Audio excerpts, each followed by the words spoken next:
A modo introductorio, recordamos algunos datos. Samuel, como dijo Rubén, es solo un libro y por su extensión está dividido en dos libros, primero y segundo de Samuel, y hacemos esta aclaración, aunque es un tecnicismo, no son cartas.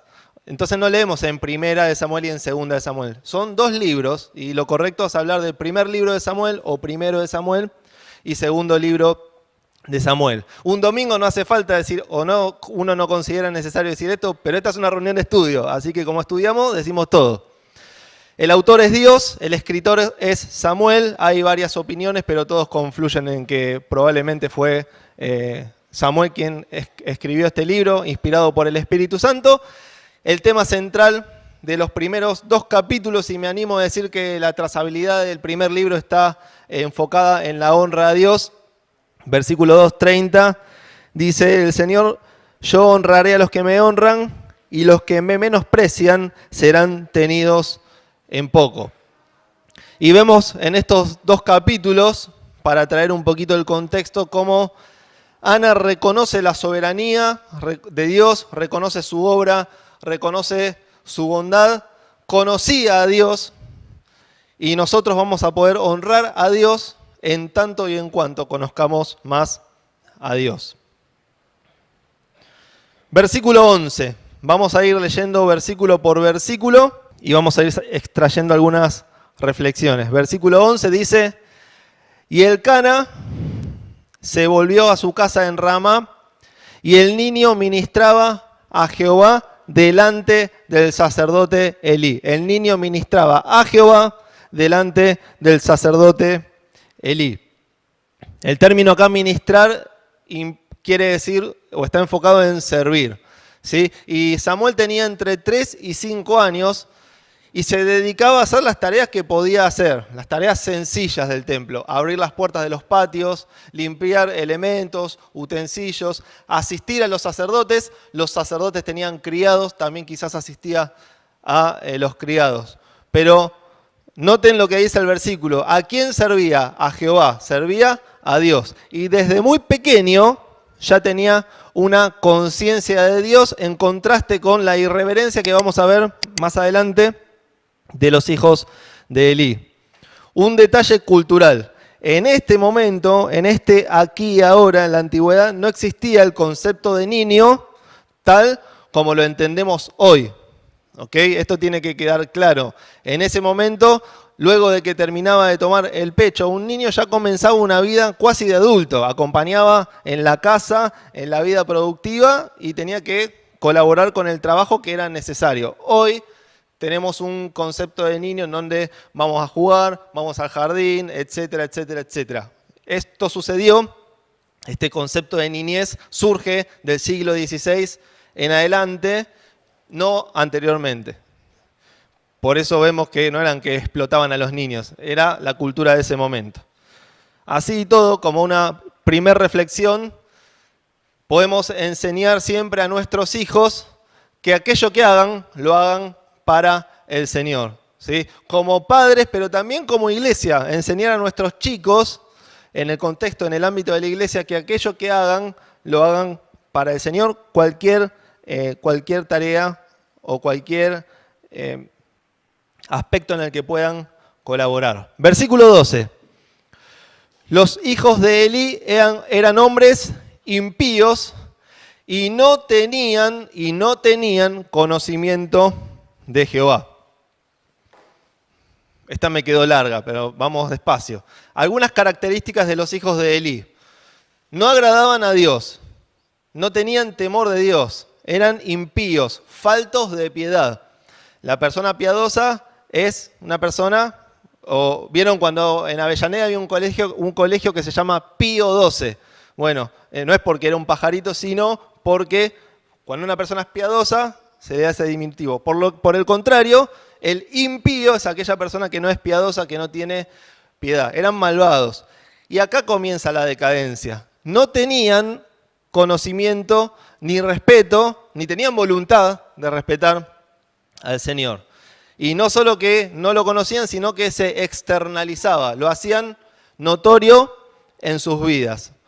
Entonces hacemos una llamada para nosotros. Vamos tratando de aplicar el concepto. La Biblia se interpreta en el momento que fue escrita como un principio hermenéutico y se aplica conceptualmente en nuestras vidas como iglesia. Podemos estar en el templo, podemos estar sirviendo, pero podemos no conocer a Dios. Y la pregunta que nos hacemos ¿es culpa de los padres? No lo voy a responder. Vamos a la Biblia. Los hijos de Elí eran bastante grandecitos. Ellos decidieron pecar. Y la vida de las personas es una vida subjetiva, individual, delante de Dios. Todos son responsables, todos son pecadores delante de Dios y todos tienen que conocer el Evangelio. Y si por casualidad hay algún chico que me está prestando atención en casa, porque acá no hay, tenemos que pedirle perdón al Señor por nuestros pecados. No es hereditaria la salvación. Vino papá, vino mamá a la iglesia, soy salvo. No. Y eso es algo que con frecuencia se tiene que enseñar a los chicos, que son responsables delante de Dios. Como una nota, no podemos juzgar a Elí por sus hechos. Probablemente cayó en el error de creer que sus hijos eran lo mejor. Eso se va a desarrollar quizás un poco, lo estoy recomprometiendo a Lu. No sé, se explicita un poco en los versículos que siguen. Pero sí podemos determinar que nosotros, como personas, como padres, como hijos, como líderes, los que son líderes, tenemos una responsabilidad delante de Dios. Hay ocasiones en donde los padres instruyen a los niños en las cosas de Dios, a sus hijos, y con el tiempo los hijos se extravían. Entonces, ¿por qué? Porque es una responsabilidad individual. Hay padres que hacen lo imposible por alejar a sus hijos de Dios porque no creen, y con el tiempo Dios toca el corazón y esos hijos creen en Cristo y quizás no tuvieron un padre que los guíe. ¿Por qué? Porque se resume en eso. Todos son responsables delante de Dios en su vida individual, y en el caso de los hijos de Elí, bastante grandes eran. Versículo 13. Y era costumbre de los sacerdotes con el pueblo que cuando alguno ofrecía sacrificio, venía el criado del sacerdote mientras se cocía la carne, trayendo en su mano un garfio de 3 dientes, un tenedor enorme, y lo metía en el perol, en la olla, en el caldero o en la marmita, en la cacerola del momento, y todo lo que se sacaba del garfio, el sacerdote lo tomaba para sí. De esta manera hacían con todo israelita que venía a Silo. Y escuchá porque hay más. Asimismo, antes de quemar la grosura, la grasa, venía el criado del sacerdote y decía al que sacrificaba: da carne que asar para el sacerdote, porque no tomará de ti carne cocida, sino cruda. Y si el hombre, el que estaba ofreciendo el sacrificio, le respondía: quemen la grasa, la grosura primero, y después toma tanto como quieras, él, el criado, respondía: no, sino dámela ahora mismo, de otra manera yo la tomaré por la fuerza. Vamos a poner estos 2 versículos en contexto. ¿Qué decía la ley en el libro de Levítico? Después lo pueden buscar. Ahora no lo vamos a leer por amor al tiempo. Siempre decimos la misma frase, pero tampoco se puede leer por arriba. Léanlo con detenimiento en casa. ¿Qué decía la ley? La grosura, la grasa, en un sacrificio se ofrendaba directo a Dios y no se comía. Era exclusivamente para Dios. Ya había una porción destinada a los sacerdotes, que en ese pasaje dice que era el pecho y la espaldilla, ¿sí? La carne del sacrificio que sobraba, se quemaba la grasa, se dividía en 3. La grasa para Dios, la espaldilla y el pecho para el sacerdote, y el resto se quemaba y lo comía la familia que hacía el sacrificio, con este mensaje simbólico en donde Dios también decía: recordemos y comamos juntos, ¿no? Eso era lo que sucedía. Ahora, la actitud de los hijos de Elí fue totalmente contraria. Eran sacerdotes que obligaban al pueblo a hacer lo contrario a lo que la ley decía. Y no solo eso, el pueblo, porque si hoy en día, abro un paréntesis, una persona pasa acá adelante y dice cualquier cosa, nosotros ¿qué tenemos? La Biblia, tenemos los hermanos para consultar. En ese momento no. Lo que predominaba era la versión del sacerdote y yo qué le voy a decir al sacerdote. Así pensaban en ese momento. Entonces, naturalizaba el pueblo, tomaba como normal ese mal comportamiento. Pero el pueblo era, bueno, es normal, pero en realidad era una distorsión de la enseñanza del mandamiento levítico. Entonces lo tomaban como algo común. Fíjense el versículo, que era costumbre ya para estos sacerdotes. Entonces, piensen en las nuevas generaciones, porque también enseñamos haciendo. Para la nueva generación, la ley decía lo que estos sacerdotes hacían. Y Samuel, y gracias a Dios por su gracia y su misericordia, Samuel creció viendo eso. El pueblo quería adorar y estos sacerdotes se lo impedían. Entonces en este pasaje vemos dos modelos de ofrecer un sacrificio a Dios. El modelo bíblico, y en el contexto particular eran ofrendas de paz.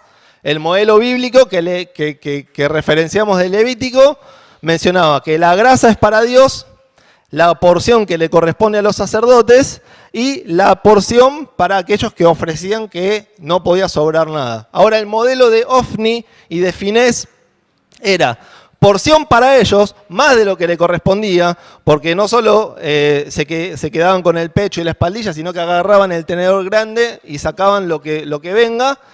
Se quedaban con la grasa también, que era para Dios, y aquellos que ofrecían el sacrificio, bueno, arréglense como ustedes puedan.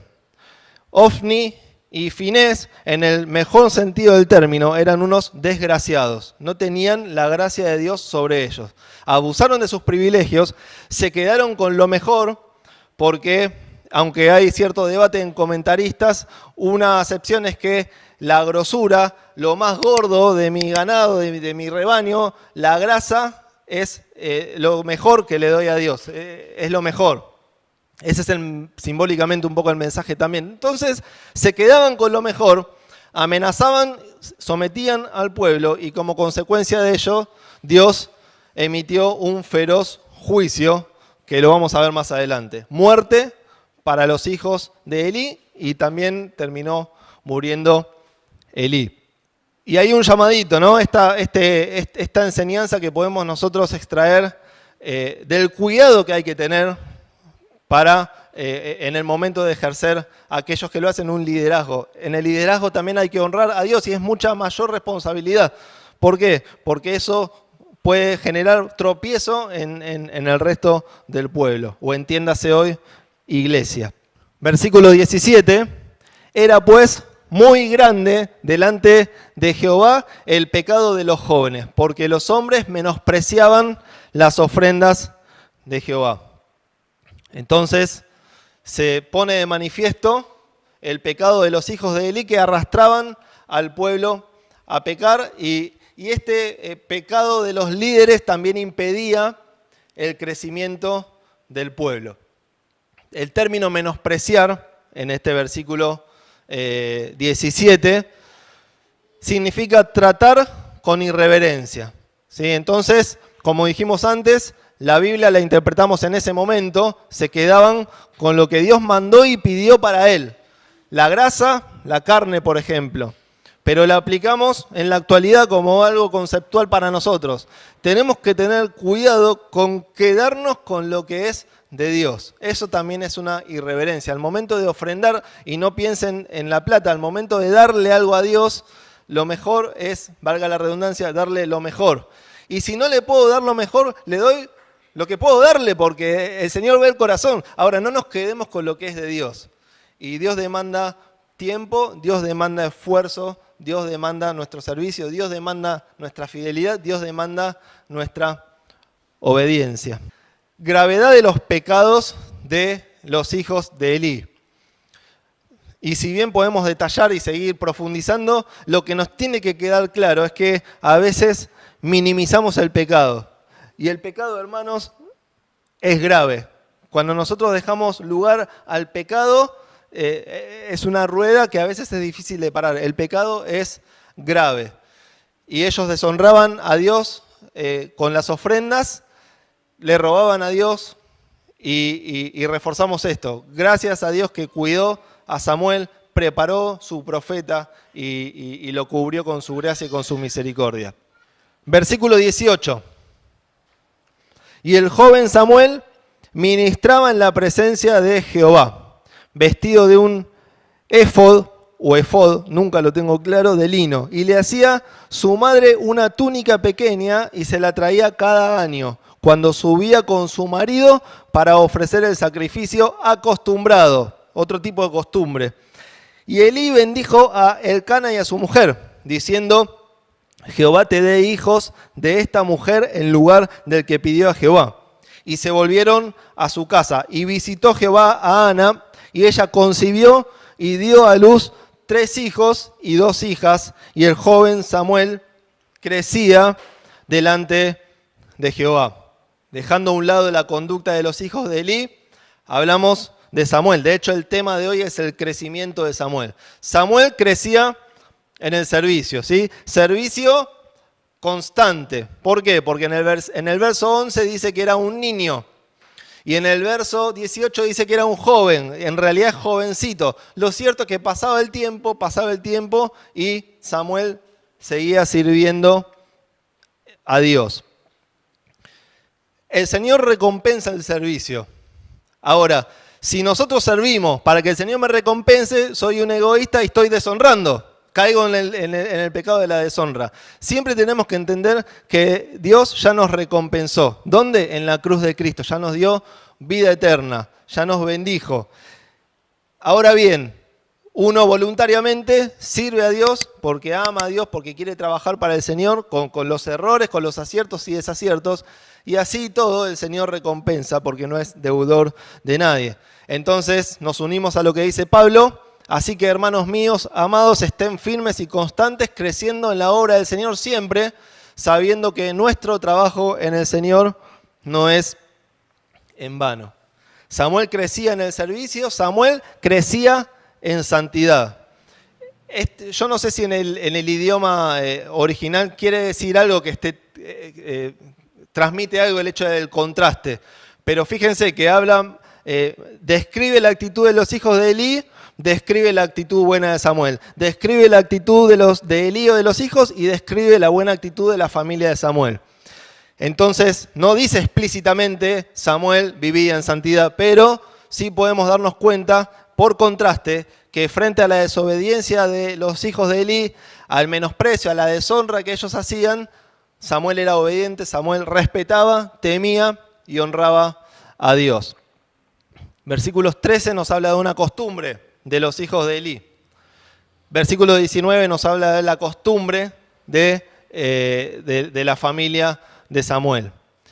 Ana acostumbrada a un sacrificio fiel, hijos de Elí, ahí anotamos, acostumbrados a un sacrificio infiel. Y ahí cerramos esa placa con este versículo que dice que nuestras costumbres tienen que ser sin avaricia, contentos con lo que tenemos ahora, porque Él dijo, no te desampararé ni te dejaré, de manera que podemos decir confiadamente, el Señor es mi ayudador, no temeré lo que me pueda hacer el hombre. Seguimos leyendo, vamos al versículo 22. Pero Elí era muy viejo y oía de todo lo que sus hijos hacían con todo Israel y cómo dormían con las mujeres que velaban en la puerta del tabernáculo de reunión. Unos capítulos más adelante dice que Elí ya por su salud estaba casi ciego. Probablemente se guiaba mucho más por la escucha, por el oído. Y les dijo, con esto que escucha les dijo, Elí a sus hijos, ¿por qué hacen cosas semejantes? Porque yo oigo de todo este pueblo vuestros malos procederes. No, hijos míos, porque no es buena la fama que yo oigo, pues hacéis pecar al pueblo de Jehová. Si pecare el hombre contra el hombre, los jueces le juzgarán. Pero si alguno pecare contra Jehová, ¿quién rogará por él? pero ellos no oyeron la voz de su padre, por lo tanto, Jehová había resuelto hacerlos morir. Síganme en esta secuencia. Capítulo 1, versículos 12 al 14. Recordarán la escena. Ana oraba, le derramó el corazón a Dios, movía los labios como que balbuceaba. Elí la ve la situación y dijo borracha, la tomó por borracha, le dijo que era una ebria, emitió palabras de juicio. Ahora, fíjense estos dos versículos. Los hijos de Elí cometen pecado. Elí ve la situación y la pregunta es, ¿emitió palabras de juicio? Si me permiten la ironía, chicos, ¿por qué están haciendo eso? Entonces no vemos la misma actitud frente a sus hijos. No vemos la misma actitud que tuvo hacia Ana frente a sus hijos, que merecían la disciplina, de acuerdo a Deuteronomio, incluso los debería haber ejecutado, y por eso también estas palabras de juicio y de dictamen que recibió, y causa de su muerte también, porque honró más a sus hijos que a Dios. Pero dice el versículo, y acá vemos el Evangelio, si alguno pecare contra Jehová, ¿quién rogará por él? Toda la humanidad ofendió, toda la humanidad pecó contra Dios. Sin embargo, Dios, que siendo nosotros merecedores de ira, descargó su ira en el Señor Jesucristo, aquel que vino a interponerse entre Dios y los hombres, porque hay un solo Dios y un solo mediador entre Dios y los hombres, Jesucristo, hombre. Dios castiga el pecado, pero castigó a Jesucristo para que aquellos que creen justamente en este sacrificio que hizo Dios por nosotros podamos tener salvación y el castigo de Dios no sea sobre nosotros. Ahí dice, Dios da tiempo para arrepentirse, tarde o temprano va a haber juicio y aunque, repito, no podemos hacer un apéndice cultural, pero Dios dictaminó muerte y si Dios dictamina muerte, Dios dictamina muerte. Dios dijo que iba a cerrar la puerta del arca y cuando Dios dio la orden, la puerta se cerró. Y fíjense, causa de la honra de Ana hacia Dios. ¿Cómo lo conocía bien a Dios? Ella dijo, Jehová mata y él da vida. Dio vida, le dio a Samuel y dio muerte. Mató a los hijos de Elí. Último versículo. Y el joven Samuel iba creciendo y era acepto delante de Dios y de los hombres. Samuel crecía en el servicio, Samuel crecía en santidad, Samuel crecía en el Señor. Y vemos este crecimiento integral a nivel físico, a nivel social, era acepto delante de los hombres, a nivel espiritual también. Y no deja de ser Samuel un modelo de Cristo. ¿Por qué? Porque dice en Lucas 2, ahí lo tenemos anotado, que el niño crecía en sabiduría y en estatura y en gracia para con Dios y los hombres. Cerramos el pasaje con estos dos versículos, Efesios 3, 17 al 19, para que habite Cristo por la fe en nuestros corazones, a fin de que, arraigados y cimentados en amor, seamos plenamente capaces de comprender con todos los santos cuál sea la anchura, la longitud, la profundidad y la altura, y de conocer el amor de Cristo que excede todo conocimiento para que seáis llenos de toda plenitud de Dios. Efesios 4:15, sino que siguiendo la verdad en amor, crezcamos en todo en aquel que es la cabeza, esto es Cristo. A modo de conclusión, de resumen, sacamos algunas conclusiones de lo que nos enseña este pasaje. Vemos un crecimiento de Samuel a lo largo del tiempo, que era niño, que era joven, que quizá no lo podemos ver a simple vista. La gracia de Dios estuvo con Samuel, que creció en un contexto de mucha perversidad. Y yo pienso en Samuel, ¿cuáles eran los puntos de referencia? Como dice en Juan, si se escribiese todo, no alcanzarían los libros, pero seguramente había personas piadosas y había personas que fueron modelo para Samuel, más allá de que con su voto fue un hombre, una personita y después un hombre de Dios. Este pasaje muestra un contraste claro entre lo que está bien y lo que está mal. Enseña que el pecado es grave, enseña a honrar a Dios más que a otras cosas, a honrar a Dios con lo que nosotros ofrecemos, con nuestras ofrendas. Enseña a servir a Dios y que servir de niños, ¿sí? Esto no implica explotar o yo no hago nada que hagan todos los chicos, no, pero enseñar esta conciencia de Dios y que un niño, esto lo asimilé ahora, porque quizás antes no lo pensaba, que un niño sirva a Dios es una manera de que también aprenda. Nos dejan claro cómo es un líder perverso y las consecuencias que eso trae, y también muestra en la gracia de Dios su provisión. Con Samuel, siglos más tarde, para nosotros, con Jesús. Samuel crecía en el servicio, Samuel crecía en santidad, Samuel crecía en el Señor. En este momento de la historia, termino leyendo esto, Samuel era simplemente un ayudante. Debemos ser fieles en lo poco que Dios nos ponga en las manos para hacer, o en lo mucho, entre paréntesis, pero me dejo y nos dejamos un desafío. Algo tenemos y podemos encontrar para hacer en el ámbito de la iglesia y con eso honrar y dar gloria a Dios. Muchas gracias, que Dios nos bendiga.